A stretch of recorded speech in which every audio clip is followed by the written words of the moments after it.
அண்ணா பல்கலைக்கழக மாணவி பாலியல் வன்கொடுமைக்கு ஆளான வழக்கில் கைது செய்யப்பட்ட ஞானசேகரன் வீட்டில் சோதனை நிறைவு. சொத்து ஆவணங்கள் உள்ளிட்டவற்றை அட்டை பெட்டியில் போட்டு எடுத்துச் சென்ற அதிகாரிகள்.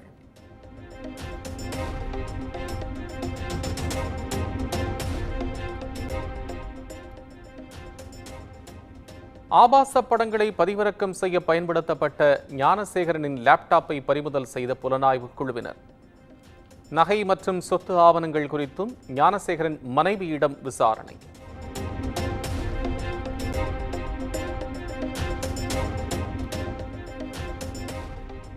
அண்ணா பல்கலைக்கழக மாணவி பாலியல் வன்கொடுமைக்குள்ளான விவகாரத்தில் அடுத்தடுத்து வெளியாகும் அதிர்ச்சி தகவல். சிறப்பு குழு விசாரணையில் ஞானசேகரன் சார் ஒருவருடன் பேசியதை மீண்டும் உறுதி செய்த மாணவி.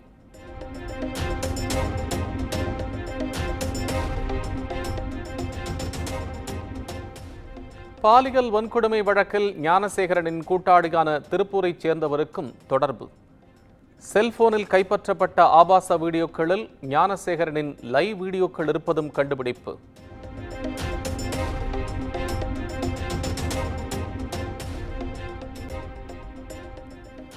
அண்ணா பல்கலைக்கழக மாணவிகள் பலர் ஞானசேகரனால் பாதிக்கப்பட்டிருக்கலாம்.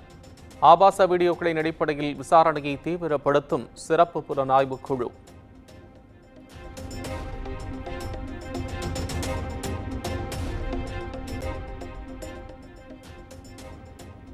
ஆபாச வீடியோக்களில் உள்ள பெண்களின் வீடியோக்களில் பெண்கள் மற்றும் மாணவிகள் என 4 பேரை கண்டறிந்துள்ளது சிறப்பு புலனாய்வு குழு. பாதிக்கப்பட்டவர்களிடம் புகாரை பெறவும் திட்டம்.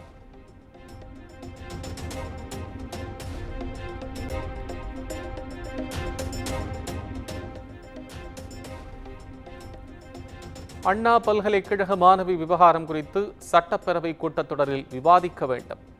கவன ஈர்ப்பு தீர்மானம் கொண்டுவர விசிக நோட்டீஸ்.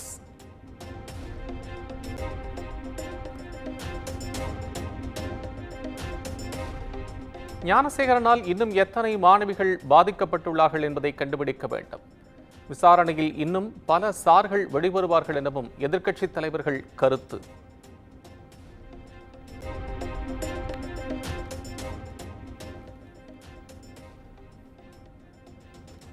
குற்றச்செயலில் ஈடுபட்ட ஞானசேகரன் செல்போனை ஃபிளைட் மோடில் வைத்திருந்ததாக கூறப்பட்ட நிலையில் சென்னை மாநகர காவல் ஆணையர் அருண் கூறியது பொய்யா? ஞானசேகரன் சார் ஒருவருடன் பேசியதை மாணவி உறுதி செய்த நிலையில் பல்வேறு தரப்பினர் கேள்வி.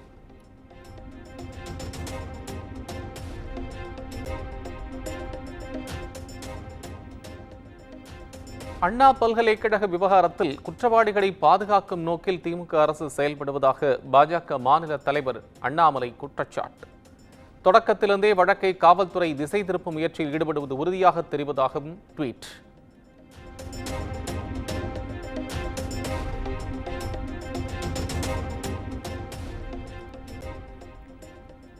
பெஞ்சல் புயலை தீவிரமான இயற்கை பேரிடராக அறிவித்தது தமிழ்நாடு அரசு. பேரிடர் மேலாண்மை துறையின் சார்பில் அரசிதழில் வெளியீடு.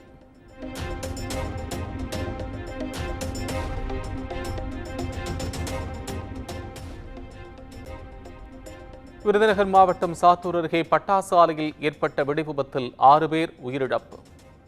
4 கட்டடங்கள் தரைமட்டமாகிய நிலையில் ஆலையின் உரிமம் தற்காலிகமாக ரத்து. அதிகாரிகள் நடவடிக்கை.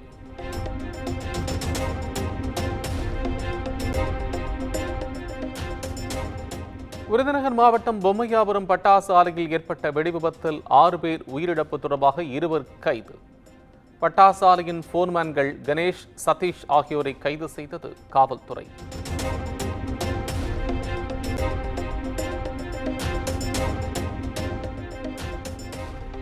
வெடிவிபத்தில் உயிரிழந்தவர்களின் குடும்பத்தினருக்கு முதலமைச்சர் மு.க. ஸ்டாலின் இரங்கல். உயிரிழந்தவர்களின் குடும்பத்தினருக்கு தலா 4 லட்சமும் காயமடைந்தவர்களுக்கு தலா 1 லட்சமும் வழங்க உத்தரவு.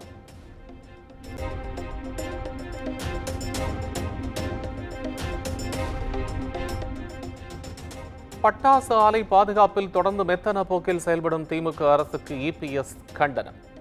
பட்டாசு ஆலைகளில் பாதுகாப்பு நெறிமுறைகள் முறையாக பின்பற்றப்படுவதை உறுதி செய்யவும் வலியுறுத்தல்.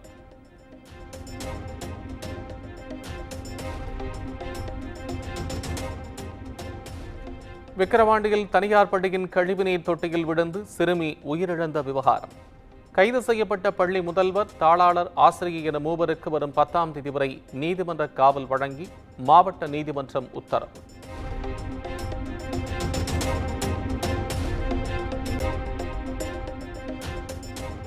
வேலூர் திமுக எம்பி கதிரானந்துக்கு சொந்தமான பொறியியல் கல்லூரியில் 28 மணி நேரத்திற்கு மேலாக அமலாக்கத்துறை சோதனை. அமைச்சர் துரைமுருகன் வீட்டில் இருந்த ரகசிய அறையில் கிடைத்த ஆவணங்கள், அதன் அடிப்படையில் சோதனை என தகவல்.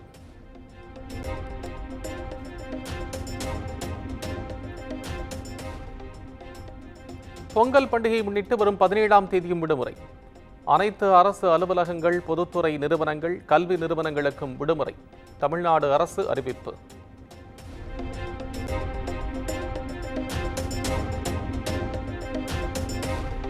அனைத்துலக முத்தமிழ் முருகன் மாநாடு 2024 விழாமலர். சென்னை தலைமைச் செயலகத்தில் விழா மலரை வெளியிட்டார் முதலமைச்சர் மு.க. ஸ்டாலின்.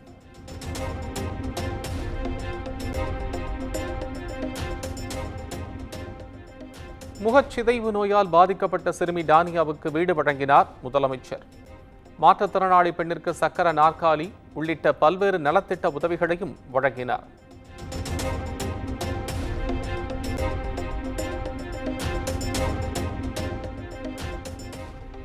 சென்னை ஓமந்தூரார் மருத்துவமனை அருகே வாகன ஓட்டியிடம் சோதனை என்ற பெயரில் 20 லட்சம் ரூபாய் வழிப்பறி செய்யப்பட்ட வழக்கு. திருவல்லிக்கேணி காவல் நிலைய சிறப்பு உதவி ஆய்வாளர், வருமான வரித்துறை கண்காணிப்பாளர் உள்ளிட்ட 4 பேருக்கு 3 நாள் போலீஸ் காவல்.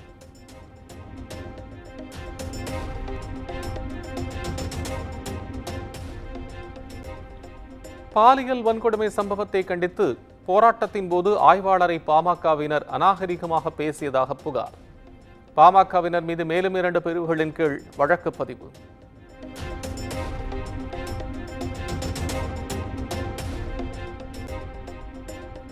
சென்னை பனையூர் அலுவலகத்தில் மாவட்ட செயலாளர்களுடன் பாமக தலைவர் அன்புமணி 4வது நாளாக ஆலோசனை. 15க்கும் மேற்பட்ட மாவட்ட செயலாளர்களுடன் முக்கிய ஆலோசனை என தகவல்.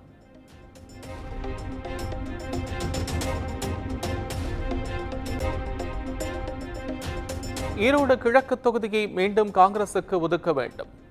EVKS இளங்கோவனின் இளையமகன் சஞ்சய் சம்பத் போட்டியிட வலியுறுத்தி மாவட்ட நிர்வாகிகள் தலைமையில் தீர்மானம் நிறைவேற்றம்.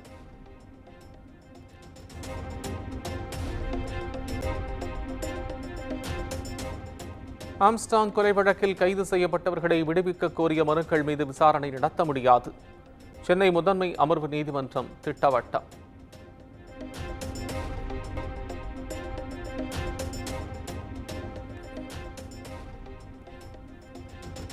தச்சங்குறிச்சி ஜல்லிக்கட்டில் 12 காளைகளை பிடித்த மதுரை ஸ்ரீதர் சிறந்த மாடுபிடி வீரராக தேர்வு. சட்டத்துறை அமைச்சர் ரகுபதி மற்றும் புதுக்கோட்டை திமுக வடக்கு மாவட்ட செயலாளர் செல்லப்பாண்டியன் சார்பில் பைக் பரிசு.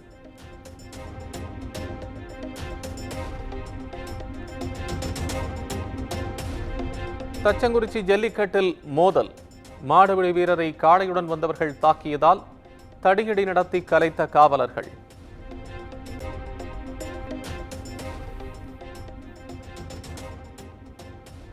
பிராமணர் சமுதாயத்திற்கு எதிராக நடக்கும் அநீதிகளை கண்டித்து போராட்டம் நடத்த அனுமதி கோரி தாக்கல் செய்த மனு. இந்து மக்கள் கட்சியினர் போராட்டம் நடத்த அனுமதி வழங்கி உயர்நீதிமன்ற மதுரை அமர்வு உத்தரவு.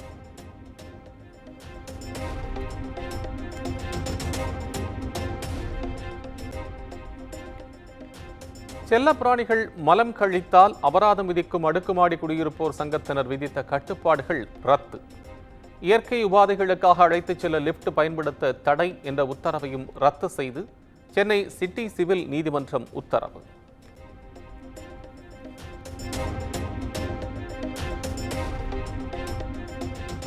ஒப்பந்ததாரரின் பில்களை வழங்க 10,000 ரூபாய் லஞ்சம் பெற்ற பொதுப்பணித்துறை பொறியாளருக்கு 5 ஆண்டுகள் சிறை. சென்னை சிறப்பு நீதிமன்றம் அதிரடி தீர்ப்பு.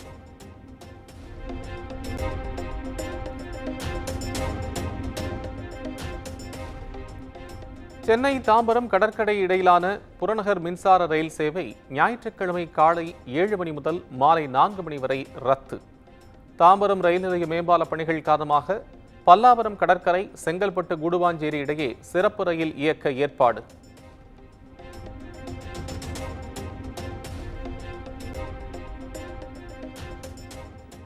திருவள்ளூர் அருகே ஊராட்சியை நகராட்சியுடன் இணைக்க எதிர்ப்பு தெரிவித்து ஈக்காடு கிராம மக்கள் சாலை மறியல்.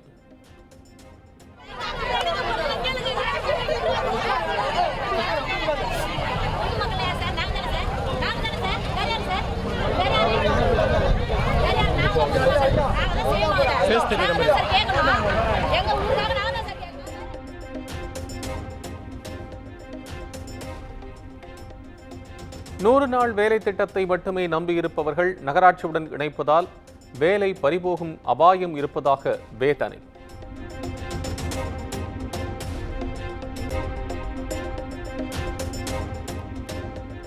சேலத்தில் லஞ்சம் பெற்றுக்கொண்டு சட்டவிரோதமாக குடிநீர் இணைப்பு வழங்கியதாக புகார்.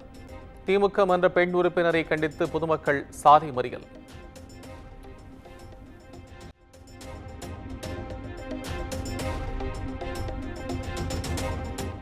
தமிழகத்தில் அடுத்த 7 நாட்களுக்கு மிதமான மழைக்கு வாய்ப்பு. காலையில் லேசான பனிமூட்டம் நிலவும் எனவும் வானிலை ஆய்வு மையம் தகவல்.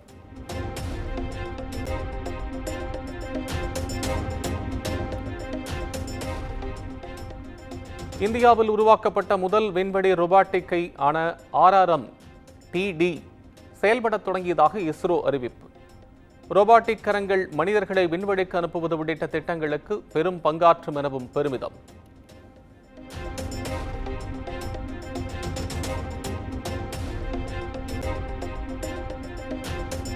PSLV-60 ராக்கெட்டுடன் அனுப்பப்பட்ட காராமணி விதை முளைத்தது.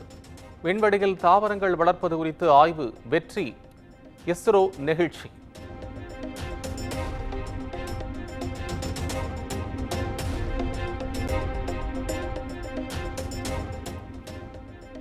இந்திய எல்லையை ஒட்டி பிரம்மபுத்திரா நதியின் குறுக்கே உலகின் மிகப்பெரிய அணையை கட்ட சீனா திட்டம். சீனாவின் திட்டத்திற்கு இந்தியா கடும் எதிர்ப்பு.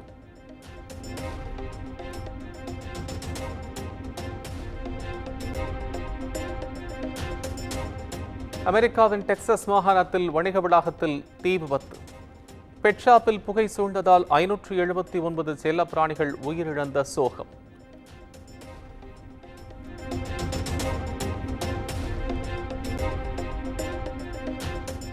ஆஸ்திரேலியாவுக்கு எதிரான கடைசி டெஸ்ட் கிரிக்கெட் போட்டி.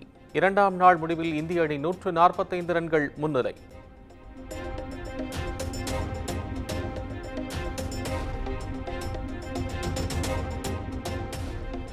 விறுவிறுப்பாக நடைபெற்று வரும் பிரிஸ்பேன் சர்வதேச டென்னிஸ் போட்டி.